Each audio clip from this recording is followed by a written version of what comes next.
Okay, so first of all, I want to use this table here to make a list of all of my standard intercomparison days. These are all of my standards here, and the first thing I'm going to do is search for these standards in the table. And I'll do this using a REGEXTEST function, and the text will be this cell here, and then the pattern is going to be the first standard in this list. So I will type in ALM, and I'm not going to bother putting in the numbers. And this will search to see if the letters ALM appear in this cell here. But I don't want to search for just one of these standards. I want to search for all of them. So the next thing I'm going to do is put a pipe symbol in here, and this is the symbol for an OR test. Then I'll type in AAL, which is the name of the second standard. And now this formula is testing to see whether ALM or AAL appear in this cell. So if I change this here to AAL, then you can see that this changes to true. Then I want to add in one more test, and that is going to be testing to see if SX appears in this cell, because all of the other standards begin with SX. Then I will double click to send this down, and for all of these standards we get a true, and for everything else we get a false. Then I can filter this table to show me just the standards. So I'll do equals filter, and then the array is going to be the date ID column and the measurement name column. Then we're going to include only values in the REGEXTEST column which are true, and close brackets and enter. And now I have a table which contains just these standards. And if I go to the bottom of the table, we can see that this is about 1,700 rows. And if I compare this to the original table, this is about 3,200 rows. So we have removed everything that we don't want. The next thing that I need to sort out is that on some days the same standard is measured multiple times. And I don't care how many times a standard is measured, I'm only looking to see whether it's measured or not. So in order to fix this, I'm going to add in a new column here, and that will mess up the formula, but I can fix this in a second.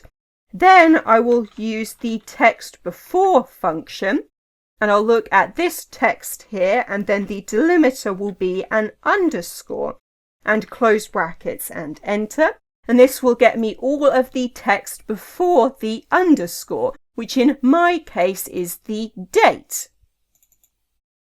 Then I need to adjust these cell references in the filter formula so that I'm looking at just the B and C columns.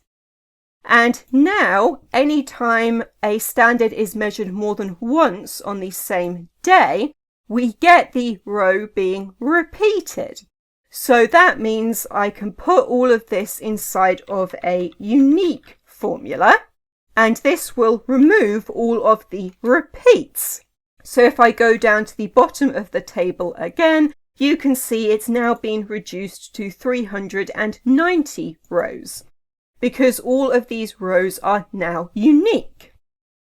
The next thing that I need to sort out is that on some days only one standard is measured. And I'm not interested in these days because I'm only interested in the standard intercomparison days, and that is going to be a day when 2 or more standards are measured. So in order to search for those days, I'm going to use a COUNTIF formula. The range is going to be all of the dates in the date column, and then the criteria is going to be this cell here, and close brackets and enter. And this will count how many times this date here appears in this column. So this date here appears twice, so we get the number 2. And on any day when only one standard is measured, we get the number 1. So we can now filter this table again. And I'll do equals filter, and we will be filtering the date and the measurement name columns. And we're filtering these to include only the values in the COUNTIF column that are greater than 1, and close brackets and enter. And this will get me a table with just the days when 2 or more different standards were measured. And if I go down to the bottom of the table, you can see we've now reduced this to 75 rows. The next thing that I want is a list of all of these standards that were measured on each day. And I'm going to get that using a GROUPBY formula. The row fields is going to be all of the date column. Then the values are going to be all of the measurement name column. Then the function is going to be ARRAYTOTEXT, and close brackets and enter. And this gets me the table that I actually want. And if we go down to the bottom, you can see that we've now reduced this to just 30 rows. I don't want the total row at the bottom, as that's not appropriate for my data. So I'll add in 2 commas here and then say that I want no totals and enter. And that gets rid of the total row. Now I'll put in a title and some headings. So this is all of the standard intercomparison days. And then this here is the dates, and this is the standards. So now here I have in this column a list of all of the days when standard intercomparison measurements were made. And in this column here, I have the list of standards that were compared on that day. Okay, and that is everything.